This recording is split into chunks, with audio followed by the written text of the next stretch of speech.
الله يبدأ الخلق ثم يعيده ثم إليه ترجعون ويوم تقوم الساعة يبلس المجرمون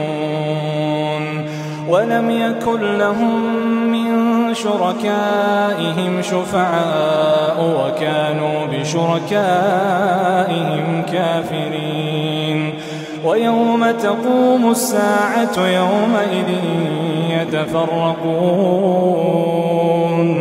فأما الذين آمنوا وعملوا الصالحات فهم في روضة يحبرون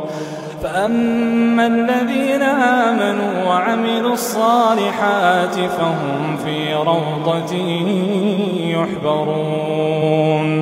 وأما الذين كفروا وكذبوا بآياتنا ولقاء الآخرة